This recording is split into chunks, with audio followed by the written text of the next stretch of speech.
On Wednesday, Paul said this weekend is going to be different.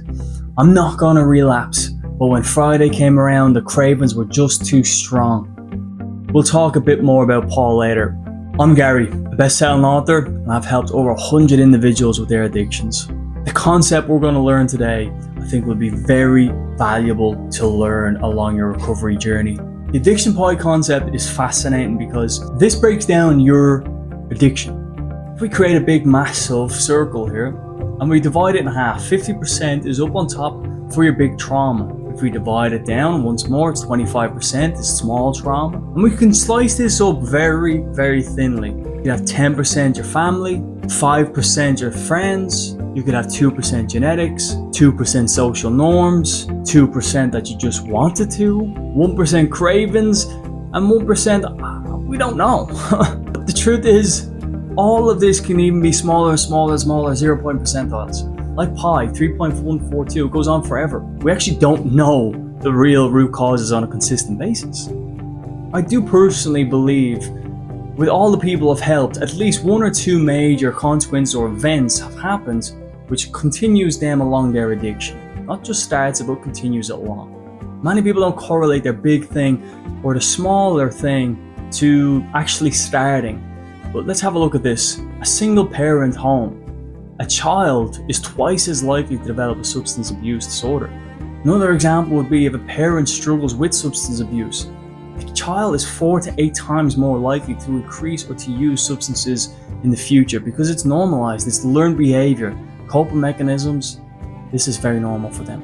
If you start young, your reward system gets damaged or rewired basically, and it's easier to take these substances as a coping mechanism, as a way to reward how to get out of this negative feeling.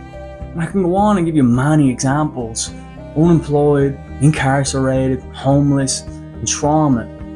So let's look at trauma. All of these indicators make sense, and they can actually be very complex and interesting. If you remember Paul, let's talk about Paul right now. You tell me if you see the trauma in Paul's life. Paul has been a substance user for 8 years. He regularly uses recreational drugs on the weekends. His dad passed away when he was 15. When his dad was drunk, sometimes he abused his daughter and one time broke her arm. Paul's father has abused drugs all throughout of his life. Paul started using drugs when he was 18 and now at 26 has found himself not to be productive or unfulfilled and having cracked relationships. On Wednesday, Paul says this Friday is going to be different, and the cravings come on Friday and he fails once again. Let's reflect on Paul's story.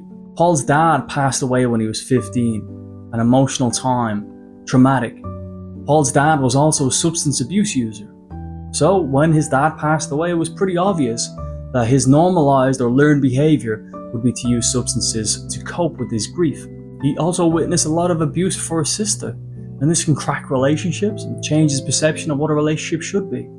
Yet again, going used to use drugs to cope with these emotions. We actually haven't solved anything for Paul, but his awareness has grown immensely. He has a lot more clarity now, and with that clarity, what we can do is actually figure out what he wants and actually figure out how to improve or cope differently and better and healthier.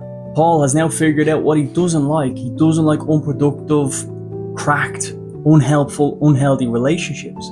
This has been a helpful insight into how we can create healthier relationships and more productivity in our life, Paul's life. And lastly, with help, he's got a new light, a new fresh perspective on what could be. This brings a lot of hope and a lot of possibilities. And I ask you, how do you relate to Paul's story? I relate incredibly. My dad passed away when I was young. I was a substance abuse user. There is so much people who have it better and have it worse, but our story is what matters the most and impacts us the most. If you struggle with addiction, your story and your interpretation of it is impactful. It's real, but it's caused you to stay there. If Paul's story is relatable, addiction isn't a habit. It's a cycle. It's actually a predictable thing that happens throughout humanity and human nature. If Paul's story felt familiar, it's not just because it's a habit, but it's also a cycle. It's actually very normal for human nature and this addiction and pattern to play over and over. If you want to get clarity on your own cycle, I would love to help you do that. You can take back control. I was a previous addict and I've taken back control ultimately. I'm not addicted anymore, and I'm grateful to say that. I became a best-selling author and I've helped hundreds of addicts before. You can be next. Click the free link. Book a free call with me. You've no obligation not to. If you've liked this video, leave a comment, subscribe, and I would love to see a like. Appreciate it.